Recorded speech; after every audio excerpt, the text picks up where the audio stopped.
Nice. Are we comfy? Yeah. Yeah.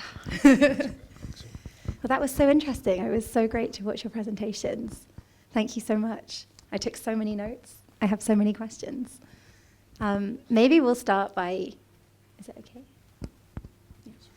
Maybe we'll start by being democratic and say if anyone has any immediate questions in the audience that they'd like to ask us, feel free to raise a hand now. Otherwise, I'll start asking my colleagues some questions and you're very free to jump in later. There is a mic. We do have a roving mic. And the same goes for our online audience as well. I am keeping an eye on the comments just in case anyone wants to ask us anything at all. Okay, well, maybe I'll start it off and then we'll see where we end up from here. One of the kind of overarching things I was thinking about whilst listening to each of your presentations was about this kind of, I guess, the title of the panel, From the Present to the Future, but then also this element of, historical technological innovations, and each of us drew on, older examples as well. Some of us to say, hey, maybe things haven't changed so much over the last 10, 20, 100 years. But also I think each of us has this feeling that we are maybe on the brink of big change in this field as technological innovation starts to grow. So I was curious to know if or how each of you see this moment of change. Are we about to enter this kind of new paradigm, if you like, of digital theatre, or do you think this is a slow and steady situation? I personally think that we are on the threshold, and on the threshold not because of the slow and steady development, which has been happening, but I think the current situation in the world, in the politics or climate, we will do this choice very fast instead of us. And that's why I think we are on some kind of threshold. And I think technology can help us to somehow overcome some problems that maybe we don't even imagine yet what can be. So less of a technological kind of change of threshold, but more of the world is about to change imminently and technology can be our friend through that. Yeah, something like this. Yes, I would agree. Can you hear me? That it's not only technological changes. I am not very optimistic about technology, or I would say this attitude, it's even boring that to be very optimistic how technology is changing all our world. I would say most recently pandemic changed our world very radically, and some examples what I showed were illustration for it, how art practices are changing after changes in environment or the life or whatever in medicine. And so in that sense, as Taavet already said, some ecological problems, political problems, which are entering our everyday life, and art as well. They change art sometimes much more as technology. Liina, how do you feel? I do agree that the world changes even more dramatically than technologies. Oh, technologies do change, but that we're already used to that. It's not a big deal. We know it's going to be like more and more crazy and more fantastic and more horrible. I was thinking for me, something I actually didn't get to in that talk, but that I found in the ETC study on digital theatre that we did last year, that a lot of theatres felt that there had been this sea change during COVID. So that study, we surveyed 17 kind of state theatres across Europe, asked them their thoughts, their opinions, what kind of productions they made. And a lot of them felt, I think, that COVID had been this massive moment, but that actually now the appetite for kind of digital interventions in the theatre was less than it was before, because we all tried it in a terrible time. No one loved the pandemic. People made some great art for sure, but it was rough, and that digital theatre kind of had its moment, and now we're on the other side, thank goodness, we don't have to do that again. And as for a long-time researcher of this field, I was kind of disappointed to see this kind of, what looked to me, this kind of peak and immediate trough. And I was wondering if the three of you have kind of seen that same wave, I suppose.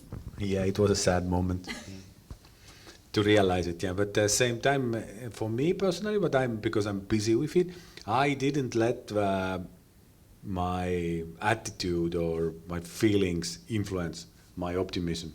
That I still think that okay, we had a moment when it could take off. It didn't, but at the same time, I think we learned a lot of new things. We learned also about ourselves. I learned personally a lot about myself. How that, for example, I don't have to go anywhere. I can look it from my home, and I found liberation in it. In that sense, I think that maybe I also talked about it, but maybe maybe theatre is ready, and that's it. Maybe the paradigm has another name. I would say that some social cataclysms are sometimes turning our attention to things which existed already earlier, as the same possibility to communicate online. It existed already decades before. We had Skype before. Some examples which I brought were made with Skype, but probably nobody is using Skype anymore. In kind of conference communication, people are using Zoom. But in 2020, I remember I had a class here at the Academy, and half of this class was in live, and then pandemic came, and we changed to Skype, and because there was nothing, Zoom was somewhere away. And what I want to say that sometimes this kind of social changes or events in global or local social life are kind of bringing up something which have been known already earlier, and I think that's sometimes role and function of the artists or researchers who are in the forefront of these changes, who are taking lead in some kind of experimental activity in theater, like Taavet is doing. When it becomes kind of a normal practice, I don't know. We are waiting for the next pandemic when it will become kind of normalized. As for me, I was really happy. 2021, when there was a total lockdown, we had a chance to have the whole stage of the Estonian National Opera only for us for 2 weeks. Well, nobody knew whether the audience was going to come, but we could rehearse. And that was really fantastic. But that was just, it's cynical. But in fact, I think that we really started to appreciate liveness a lot. I know I felt the same, that it's so comfortable to stay at mine and never move, but in fact, but the real people were like, I'm telling nothing new. I started missing it a lot, and at theatre, everybody did. I was so fascinated in your talk, Liina, when you talked about was it 19th century audiences getting screen fatigue? Or 18th? The beginning of 19th. Beginning of 19th. 20th, sorry. Oh, beginning of 20th. 1920s, yeah. This kind of concept of us all being bored of looking at our screens is nothing new at all. And it's actually been done 100 years ago, I'm curious to know how they got over that, if you can speak to that, and if that would have anything to suggest for our kind of more optimistic idea of a third space now. I guess there's a very simple answer, that the talking movies came, because it was at the time of the silent movies, where they had to overact the actors, and then, well, even the use of screens cinema was developing so fast. So I think the necessity maybe to have these projections on stage also diminished, but also the quality of cinema became better. It mostly got on the nerves, as I understood, because of bad acting. But I think that maybe we shouldn't think that there is some third space or digital mediation or somewhere between physicality and reality, no, virtual digitality and physicality. The theater will somehow change the existence of physical, like hang out together. I think people want to hang out.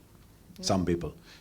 I don't want anymore. But the people who want to hang out can hang out, but at the same time, I think that the people who doesn't want to hang out, maybe they can meet virtually. Maybe they can find a new places where to meet. We've been thinking that somehow the design of the internet or the usage of the internet has become really corporately controlled, and there was not any development for there was no development in the internet for live performances since 90s. There is no place for that. We have to use video conversation tools or social media. They all have like different purposes, but somehow this aspect that somebody performs live online, it's not developed at all. And this came out in the beginning of pandemic. And I think this spot will be filled at a certain point. It's going to be the billionaire who does it, who figures out how to do that, but it's not going to be empty. I can't believe it. We can see streaming like industry at the moment, how we had at home a situation where we stream a performance and there are 20 people watching and we're happy, like, yay, we're not alone. And my son watches the video, some streamer who commented a computer game with 1 million of other viewers in another room. So it is alive and it is working already just without us. We're not invited. When you say us, you mean theatre? Yeah. Not us, specifically. It's really interesting to think about streaming culture. I've done quite a bit of research into the ways that those different kind of streaming platforms and video platforms, where you do get live performance online, kind of the set dressing, if you like, of those sites and how they change how different types of live performance is received on them. You know, like Instagram will do push notifications now. If you're already on the app and someone goes live, it will be like, hey, get over there, you know. And I guess I'm wondering, do we need some more tools for our own kind of online versions of theatre performances, you know? I know you were already talking about developing, you know, audience feedback mechanisms and things like this. You know, what else do we need, I guess, to overcome the centuries-old screen fatigue? I don't know. Like, I think maybe we don't have this culture yet developed. We don't know how to make those artworks which are meant to be live streamed, and we don't have also any culture to watch them. We don't know how to behave. Like, we see, like, okay, I look it from a computer. It's some shit. I mean, like, I'm not interested. And it's but somehow we can't distinguish like which one is good or which one is bad, or are they all bad, or like, what are my expectations? We just don't know. I think this is something what is developing slowly, very slowly, but it does. Raivo, can we learn from participatory art or telecommunications art some skills that we would need to get better at this, do you think? Yes. One important thing, actually, what I would like to mention, because we are talking about different streaming platforms, streaming possibilities, and we are thinking that it's sort of environment or programs through which we are getting access to something which is happening somewhere, some other place.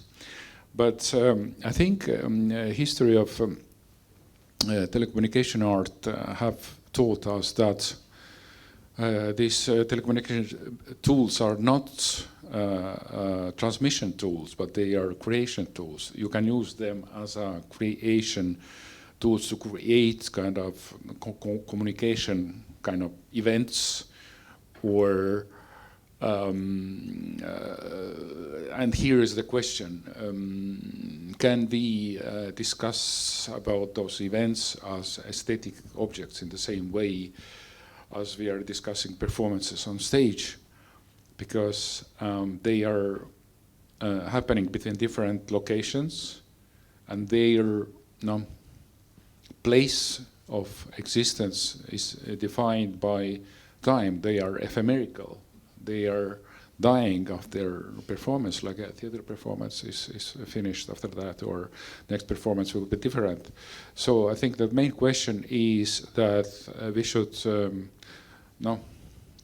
understand these transmission technologies not as kind of technology to deliver from one place to another, but technology where some creation is happening.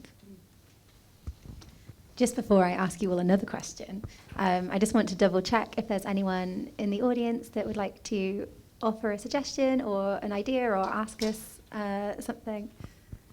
Yes, great. Hi, thanks. I was thinking about something that you, Liina, said in your talk about the this kind of cinematic hot balloon thing, and how kind of nothing's changed, and now we have Gustav Klimt immersive stuff. And I don't know, I think a lot about this whole immersive thing, because it feels like it's a new thing, but clearly it's not a new thing.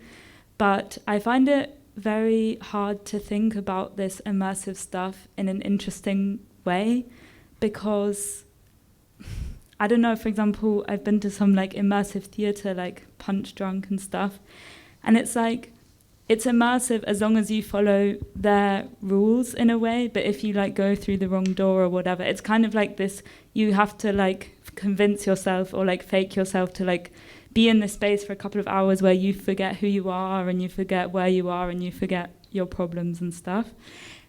That's very cynically said.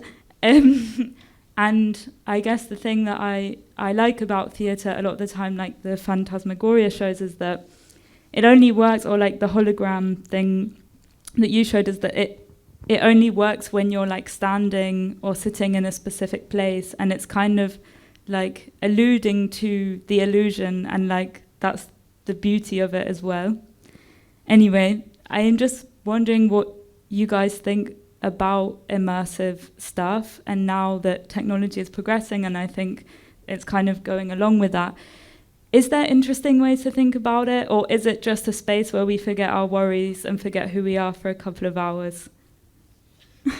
Immersive stuff you're using. Yeah, like these kind of immersive experiences, Yeah, either like in theatre or like these kind of shows. Yeah, absolutely. Yeah, if I may start this answering, then term immersive became very popular in the 90s. I remember, in connection with interactive art. It's the artwork which kind of, where you are kind of diving in and which immerses you completely, and your feels that you're completely in a different world. But I would remind you that this kind of immersive experience is very old, kind of in our human experience. Even reading a book, you can feel that you are kind of away. You are not here. You are taken away by the story or whatever.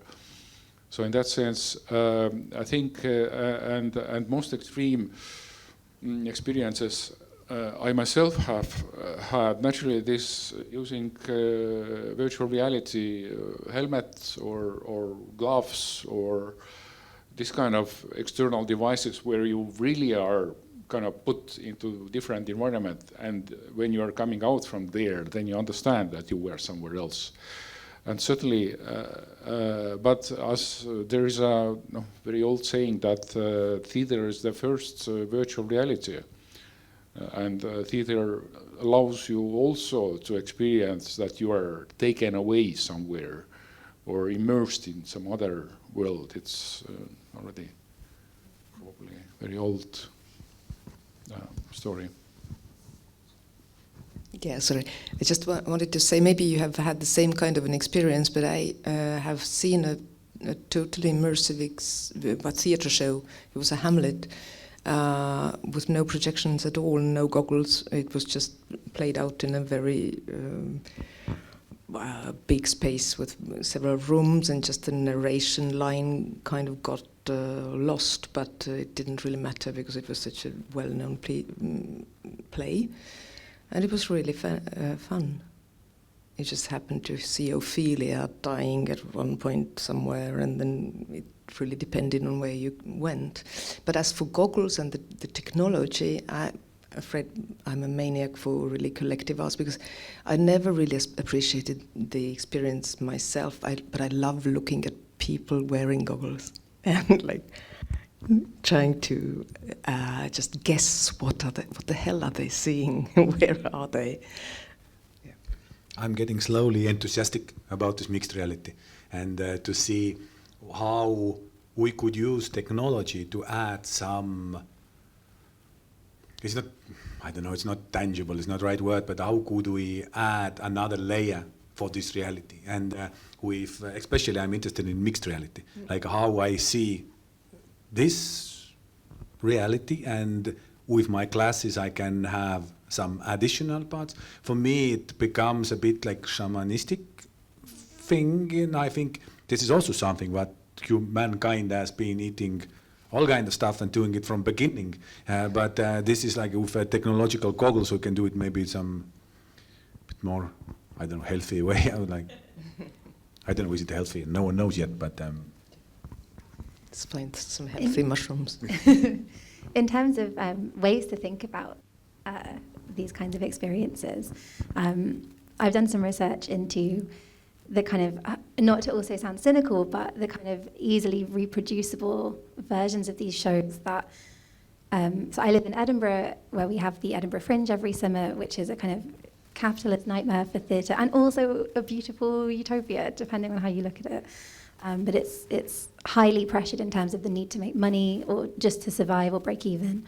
And there has been a kind of rise in shows that are experiences for the audience, but are actually automated experiences. And they are immersive. You sit possibly in the dark or, you know, in this kind of quite theatrical setting, but then they shut the door and, you know, lighting and sound happens to you. And the action is your emotions, your reaction to it, you know, but there isn't a performer there in that sense. And it means that they can run that show 10 times a day without paying for accommodation for an actor, you know, and which is genius. And they're not bad shows, but there's a lot of really great writing about this. I don't know if you're interested in reading more, but Adam Alston has written about the experience economy, which touches on this, and it's great. And I would also recommend Josephine Machon, who's written about Punch Drunk, and that kind of facade of agency, if you like. So yeah, they might be interesting to you.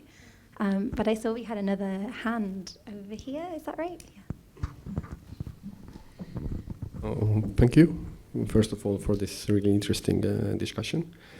And Taavet already a little bit jumped into this topic. What I was thinking to ask from you guys is, for a while now I've been thinking, what is the justification or the reason or aspect why to use the technology in or digital solutions in contemporary theater space or a medium, and more, what are the strengths, not only the strengths, but also new perspectives, what using technology can bring into the theaters or contemporary theater space, and to justify that like why use this, and why is this is the best medium or the technical solution for this. And I was thinking to make it more concrete, that maybe you can bring out some most relevant examples, or in your own practice or your wide experience being part of this field.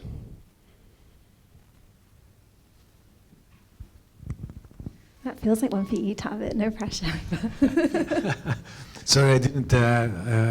What was the question? Yeah, okay. So I know, because I had a bit list. So I was thinking, what are the kind of new perspectives or the strengths using technology in theater?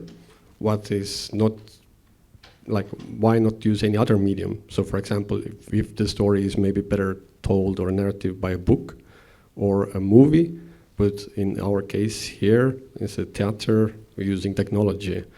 Like why to use technology and what are the best and most relevant examples in your case where you can see this benefit, that this is exactly the only and best way. And that's why I'm using technology. In my case, what I'm mostly interested in is mediation, what is the correct word? That you can do it on distance. And this is for me most inspiring part. Without technology, we can only imagine what's happening other side of the world, but thanks to technology, we can actually be there, we can access it, and somehow, and maybe, to create a feedback loop around the, you can do it also with, I don't know, shortwave radio or like a TV. I mean, it's not new, it's at the moment, but this is like one aspect what I'm thinking. And the next aspect to use technology, at the moment I see the AI is coming. I think this will reorganize how we use, like especially in theater, how we can access, real-time generation of some content. But this is what I'm looking forward like. Yes, I absolutely agree with Taavet that what concerns artificial intelligence, it's possible to create actors who are sort of AI-based.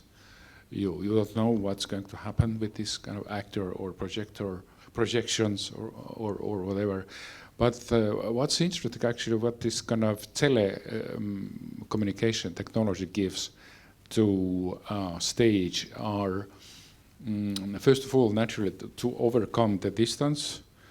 Second, to avoid meeting face-to-face if there is a pandemic situation. And third, that people are behaving differently when they are having output in so-called hybrid space, third space. Then their movement is related to each other movement on screen, not much in space, because in space they are separated. And this is a very different situation for dancers, for instance, for some kind of professionals who are working with their body, because your understanding of your body and your environment is completely different. And you are thinking on your positions through not through the mirror, but through this kind of, through the mirror, through the screen mirror. But screen is kind of different kind of mirror. It doesn't change parts, doesn't change left and right. This is kind of different kind of, and it influences your, how to say, professional ability.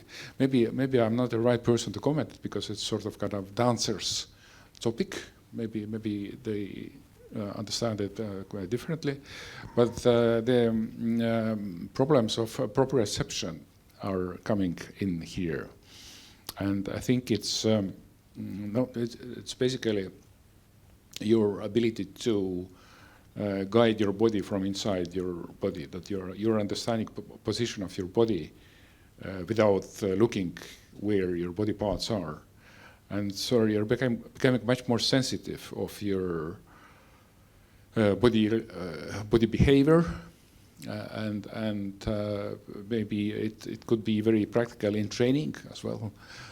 So in that sense, it's important what this technology gives additionally to practices we had already before. I think for me, there's no kind of must to using technology at all. I don't know if I could ever make a case for we have to be doing this right now because it's the right thing to do for theatre or something. But I do think that technological curiosity has been there in theatre since the very beginning.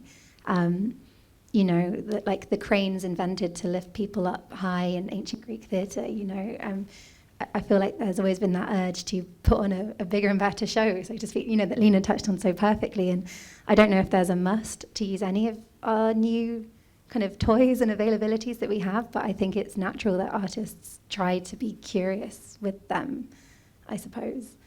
I feel like I strayed into Liina territory there. But, No. But I totally agree. But and my very honest answer to your question is that I would do anything to make a poetical illusion work on stage. But I would certainly hide the media or the medium, I should say. It's a weird thing in different languages. You say it differently, but I mean the machine. I would not like to know that the audience, but I don't like them to understand how it's done. So a bit of yeah. But as far as illusion producing is concerned, then I'd use any technology. At the same time, with AI, I'm quite tired of working with them because it was the whole performance. It was written by them, and they did some improvising as well. And I must say, it's been like now 2 years, but I still want to work with humans. we have another question just up in the middle. Oh, thank you. Yeah. Hi. I was wondering, do you have any observations about the generational differences with regard to the attitude towards digital and online theatre? Taavet mentioned the game streaming stuff that is very natural for young kids to watch, and I think also all this TikTok and stuff, those are also often kind of staged, not like real snapshots of real life. So I'm just wondering if you see that the younger generations are much more accepting this kind of non-physical or online also theater plays or performances. No, they are not. No one knows, but they are not. I don't. It's because of age or the generation. Because I think it's because of the content. I think, but they also don't go to physical theater because they don't care about the medium maybe so much. But I think that maybe there are. No, I lost the thought. Then I continue when it comes back. Maybe somebody else can. I mean, the thought that came to my mind was that I've seen quite a lot of,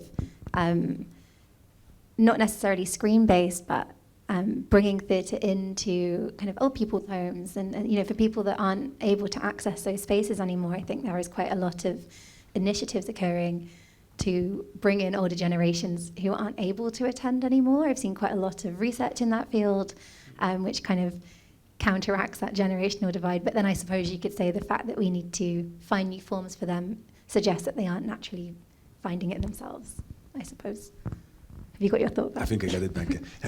And it's not about young people, but the thought was about the people who cannot go to theatre. And the theatre is playing for elitism already for some time. But what we, the audience group, we got the positive feedback actually are young mothers who said, okay, I cannot go to theatre, I cannot afford 7 o'clock go anywhere, but I can watch at the performance. I can watch the performance. And the online performance, if, for example, if you are in a physical performance, you are not allowed to do anything, even not scroll the mobile phone like we had this recently. But in online theatre, you can choose your own participation, presence, call it, or like you can choose it yourself. So where your presence becomes a grayscale, which in physical event you don't have this option. You have to sit and stare. And so at home you can still make tea or prepare dinner and still watch like what is going on there in the theatre. And this is something new. This is what we are not used to. We think that this is bad, but maybe it's not. Maybe it's actually good. Because very often I'm sitting in the theatre and actually thinking on my own thoughts and think like, yeah, then will this act end? Yeah, and you can also sleep in theatre. Yes. Yeah. So there is a grayscale You version have also. but is it binary kind of you sleep or you watch? Yeah. I'm really good at sleeping in the theatre. One of my worst talents. I was also thinking to ask a question on the back of your question to the others, which is, we kind of all answered then based on remote access to a performance or like screen-based theatre. But what about technology on stage in a kind of in-person production? Have you seen any kind of generational divides in that kind of setting? Or, you know, when you're inviting audiences to physically interact with different technologies, you know, such as sensors or VR or something like this? You mean spectate? You mean the audience? Yeah. I can just say that I know that the older generation gets scared if they understand that there's something new and there are some new technologies involved, and they just don't go. Even if an opera is staged in a totally avant-garde way, they won't go. And I think in back about the project, what we did here with Liis Vares, Held in Human, in I know the video stream viewers, this doesn't mean anything. Behind me is the gallery of Estonian Academy of Arts. And in this gallery we did a durational performance which lasted 24 hours, for 21 days. And it happened, some of it happened here, some it in virtual base, in AR layer. And there were the communication was with QR codes. So people had to come in, scan the QR code, and activate AR camera in their phone, and then they could access to AR layer. And that there was very clear divide between people who understand what they have to do and between people who didn't understand what they had to do. Or figure it out, scan another QR code, go to web page, see the chat, figure out if I put /imagine in front of my post, it will be projected on the wall. And there was divide, people who figured it out, the people who didn't. So there was, yes, like very clear divide. But it didn't went by age, I must say. It was some digital literacy, I must say.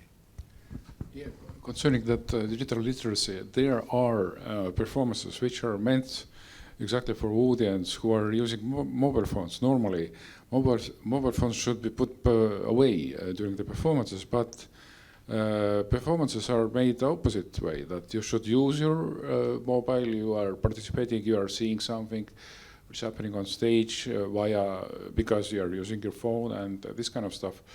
I remember we experienced one performance like 2 years ago maybe. And people were really had the opportunity to use their phones and saw some elements which belong to the performance. And this is also kind of solution how to accommodate this technological environment to the classical mediums of theatre. That's so funny. I was going to talk about the use of phones, exactly the same. I saw a production once in Edinburgh by a great theatre maker called Javad Alipur, and it was kind of about Instagram, and there was a moment in which they went live on Instagram and we were supposed to watch the live feed with our volume up on our phones. And it made this kind of beautiful, like laggy chorus because everyone had different internet speeds and it was kind of playing, reverberating around the space. And the amount of people that were like, shh, shh, to other people for doing exactly what they'd literally word for word been asked to do by the actor on stage because it just went completely against their ingrained norms. It was amazing. It was really fun, actually. And I would agree that was more digital literacy and also that kind of ingrained spectatorship literacy or traditions that we have that was really hard to break.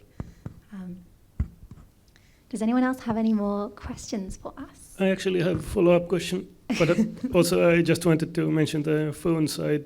For me personally, it is actually quite important whether it is allowed to take photos and clips or not during some performance, because I don't know. I'm used to taking them, and if I know beforehand that I'm not allowed, I might decide not to go to that performance actually. So I don't know how common it is, but sorry. Yep. I was going to say that's just another really clear example of how important it is for makers to communicate the new rules, I suppose, isn't it? Or to break or reform those behaviours.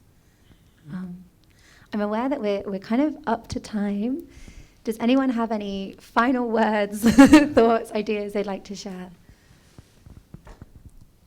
No. No, I'm out of ideas. Yeah. Out of ideas. I can quickly ask a follow-up question about all of this discussion was from the perspective of taking the existing theater to the digital means. But what about looking at all the things that are going on online and finding the theatrical parts from them? I mean, as I said already, many of the very popular user-created content is actually staged and in some ways theatrical. Is there some kind of can you see theater there already in some different forms? I think it's a very valid point, very good point. Thank you for that. I think this is how it will be, to be honest. I don't think that existing theater can be squeezed in internet. I don't believe in this, but I really believe also in that we find theatricality and performativity like in internet. That's what I thought, and I said in my presentation that what can we take from theater to make our live entertainment or virtual digital entertainment like better and more engaging. Theater is full of those tips because theater is very good creating a immersive environment, immersive situation.